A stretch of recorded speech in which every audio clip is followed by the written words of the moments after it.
السلام علیکم ناظرین، آپ دیکھ رہے ہیں پیغام اولیاء چینل۔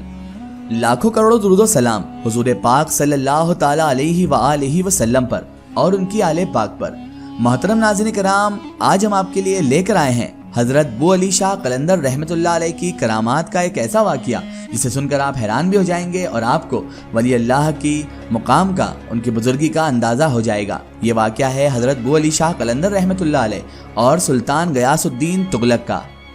تو میری آپ سے معتبانہ گزارش ہے کہ اس واقعے کو مکمل طریقے سے سمجھنے کے لیے اس ویڈیو کو انت تک ضرور دیکھیں، اور اگر ابھی تک آپ نے ہمارے چینل کو سبسکرائب نہیں کیا ہے تو اسے بھی سبسکرائب کر دیجئے اور پاس میں دیے گئے بیل آئیکن پر بھی کلک کر دیجئے تاکہ ہمارے ویڈیو کی نوٹیفیکیشن آپ تک پہنچتی رہے۔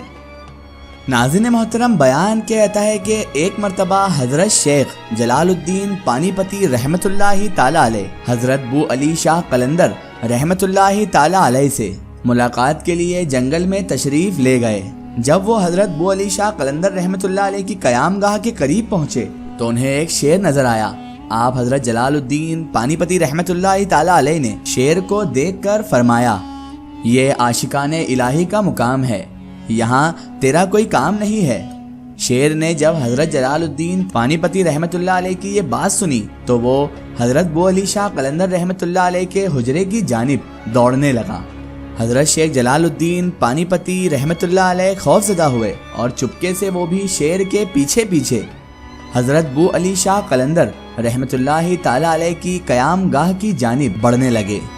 حضرت شیخ جلال الدین پانی پتی رحمۃ اللہ تعالی علیہ فرماتے ہیں کہ جب میں حضرت بو علی شاہ قلندر رحمۃ اللہ علیہ کے حجرے کے اندر داخل ہوا تو میں نے اپنی آنکھوں سے دیکھا کہ اس شیر کے علاوہ وہاں پر 4 اور شیر مزید حضرت بو علی شاہ قلندر رحمۃ اللہ علیہ کی قیام گاہ کے اندر موجود ہیں۔ یہ ہیبت ناک منظر دیکھ کر حضرت شیخ جلال الدین رحمۃ اللہ تعالی علیہ کو قدر دہشت معلوم ہوئی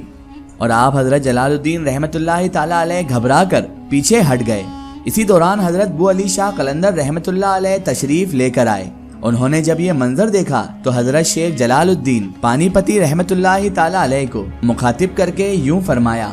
تم ہمارے رازداروں میں سے ہو، آؤ ہم تم کو شیروں کا تماشا دکھاتے ہیں۔ حضرت شیخ جلال الدین پانی پتی رحمۃ اللہ تعالی علیہ بیان فرماتے ہیں کہ جب میں نے شیروں کی جانب دیکھا تو وہ اس وقت آپس میں کھیل کود کر رہے تھے۔ کچھ دیر کے بعد وہ چاروں شیر حضرت بو علی شاہ قلندر رحمۃ اللہ علیہ کے قدموں سے لپٹ گئے اور ان کے قدموں میں کھیلنے لگے۔ حضرت بو علی شاہ قلندر رحمۃ اللہ تعالی علیہ نے فرمایا، جلال الدین، یہ اللہ تبارک و تعالی کے عاشقوں کا مقام ہے، اسی لیے خوف زدہ نہ ہو۔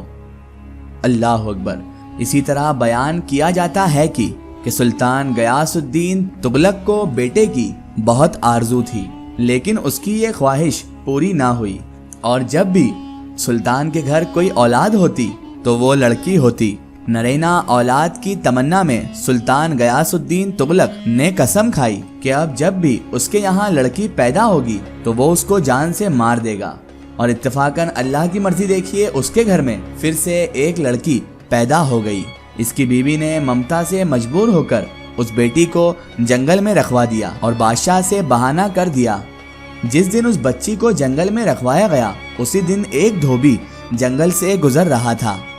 اس نے جب ایک نومولود بچی کو دیکھا تو اس دھوبی کو اس بچی پر ترس آ گیا۔ ایک عام انسان جب بھی کسی نومولود بچی کو ایسی جگہ دیکھے گا تو اسے ترس آ ہی جاتا ہے۔ اس دھوبی کو بھی اس بچی پر ترس آ گیا۔ یہ دھوبی اس بچے کو اٹھا کر اپنے گھر پر لے گیا اور اس دھوبی کی ہی بیوی نے اس بچی کو پال پوس کر جوان کر دیا، اور جب اس لڑکی کی عمر 12 یا 13 سال کی ہوئی تو ایک دن سلطان غیاث الدین تغلق شکار کرتے ہوئے اسی جنگل سے گزرا تو اس کی نظر اسی لڑکی پر پڑی جو اس دھوبی نے پال پوس کر بڑی کی تھی، اور اتفاق کی بات دیکھیے کہ سلطان غیاث الدین تغلق اسی لڑکی پر عاشق ہو گیا۔ وہ یہ نہیں جانتا تھا کہ یہ اسی کی اولاد بھی ہے، اور سلطان غیاث الدین تغلق نے اسی لڑکی کے ساتھ نکاح بھی کر لیا۔ سلطان غیاث الدین تغلق نے جب اس لڑکی سے نکاح کر لیا، اس کے بعد جب اس لڑکی کے ساتھ اس نے ہم بستری کرنا چاہی تو لڑکی اپنے آپ ہی بیمار ہو گئی۔ سلطان غیاث الدین تغلق اس کے ساتھ کوئی تعلق نہ بنا سکا اور باز رہا۔ ایسا کئی بار ہوا کہ سلطان غیاث الدین تغلق اس سے ہم بستری کرنے کا ارادہ کرتا، جب بھی وہ اس لڑکی سے ملاقات کرنے کا ارادہ کرتا تو وہ لڑکی اپنے آپ ہی بیمار پڑ جایا کرتی تھی۔ غیاث الدین نے اپنے دربار میں موجود حاکموں سے رابطہ کیا کہ اس میں آخر کیا معاملہ میرے آڑے آ رہا ہے کہ میں جب بھی اس سے ملاقات کے لیے جاتا ہوں تو یہ بیمار پڑ جاتی ہے، آخر اس کی وجہ کیا ہے؟ لیکن یہ حاکموں کے بس کے باہر تھا۔ حاکم اس کا کوئی حل نہیں ڈھونڈ پائے اور کوئی جواب نہیں دے پائے، اور یہ سلسلہ چلتا ہی رہا۔ جب سلطان غیاث الدین تغلق ہر طرف سے مایوس ہو گیا، اس نے ساری کوششیں کر لی، حکیم ویدوں کو بھی دکھا لیا، سب کچھ کر لیا، تو پھر ایک مرتبہ وہ حضرت بو علی شاہ قلندر رحمت اللہ تعالی علیہ کی خدمت اقدس میں حاضر ہوا اور ان سے یہ سارا ماجرا بیان کر دیا۔ حضرت بو علی شاہ قلندر رحمت اللہ تعالی علیہ نے سلطان غیاث الدین تغلق کی پوری بات سننے کے بعد مراقبہ فرمایا، اور جیسے ہی آپ رحمت اللہ علیہ نے مراقبہ کیا تو تمام صورتحال آپ رحمت اللہ علیہ پر ظاہر ہو گئی، اور پھر آپ حضرت بو علی شاہ قلندر رحمت اللہ علیہ نے سلطان غیاث الدین تغلق کو مخاطب کر کے یوں فرمایا: اے غیاث الدین، جس لڑکی سے تو نے نکاح کیا ہے وہ تیری بیوی نہیں بلکہ وہ تو تیری بیٹی ہے، اور اس کو بیماری اسی لیے آتی ہے اے سلطان کہ اللہ تبارک و تعالیٰ تجھے اس گناہ کبیرہ میں مبتلا نہیں ہونے دینا چاہتا ہے، اور اے سلطان غیاث الدین، تو اس بات کی تصدیق اپنی بیوی سے جا کر بھی کر سکتا ہے۔ سلطان غیاث الدین آپ رحمت اللہ علیہ کی یہ بات سن کر حیران رہ گیا۔ سلطان غیاث الدین تغلق نے جب محل جا کر اپنی بیوی سے اس متعلق دریافت کیا تو اس کی بیوی نے بتایا کہ جب سلطان نے خود کی لڑکی کو مارنے کا ارادہ کر لیا تھا کہ اگر لڑکی پیدا ہوئی تو اسے مار ڈالے گا، تو اس کی بیوی نے ہی اس ڈر سے لڑکی کو جنگل میں پھینکوا دیا تھا۔ سلطان غیاث الدین تغلق نے جیسے ہی یہ بات سنی تو وہ خوف الہی سے کانپ اٹھا۔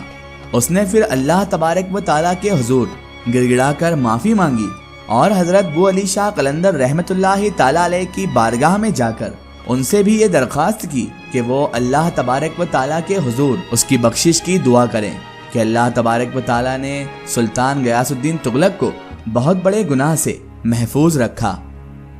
اللہ اکبر۔ ناظرین کرام، یہ شان ہے اولیاء اللہ کی، اور یہ شان ہے حضرت بو علی شاہ قلندر رحمت اللہ تعالی علیہ کی کہ آپ نے سلطان غیاث الدین تغلق کو وہ بات بتا دی جو کوئی بھی حکیم، کوئی بھی وید نہیں بتا سکا۔ واقعی اولیاء اللہ کی شان بڑی اعلیٰ ہوتی ہے۔ ایک ضروری اطلاع، اگر آپ بھی کسی بزرگ یا اولیاء اللہ کا واقعہ ہمارے چینل سے شیئر کروانا چاہتے ہیں اور آپ چاہتے ہیں کہ ہم ان بزرگ کا واقعہ، کرامات یا کوئی معلومات پیش کریں، تو آپ ہمیں کمنٹ میں ان کے بارے میں بتا سکتے ہیں، اور ہمارے فیس بک پیج پر آپ ہم سے کانٹیکٹ بھی کر سکتے ہیں۔ فیس بک پیج پیغام اولیاء کو لائک کریں اور اس پر ہم سے جڑیں۔ آخر میں اللہ تبارک و تعالیٰ سے یہی دعا ہے کہ اللہ پاک رسول خدا صلی اللہ تعالیٰ علیہ وآلہ وسلم کے صدقے طفیل ہمیں تمام انبیاء اکرام، تمام بزرگان دین سے محبت کرنے کی اور ان کا ادب و تعظیم کرنے کی توفیق عطا فرمائے، اور ہمیں ہر برے کام، ہر برے اعمال سے ہمیشہ بچائے رکھے، اور صراط المستقیم کی راہ پر چلنے کی توفیق عطا فرمائے، آمین یا رب العالمین۔ سو ناظرین، آپ کو یہ ویڈیو کیسی لگی ہمیں کمنٹ میں ضرور بتائیں، اور ہمارے چینل کو سبسکرائب کرنا نہ بھولیں۔ اس ویڈیو کو زیادہ سے زیادہ شیئر کریں اور اسے تمام اولیاء کرام، تمام بزرگان دین کے چاہنے والوں تک ضرور پہنچائیں۔ سو پھر حاضر ہوتے ہیں آپ کے لیے ایک اور بہترین ویڈیو کے ساتھ، تب تک کے لیے خدا حافظ، السلام علیکم۔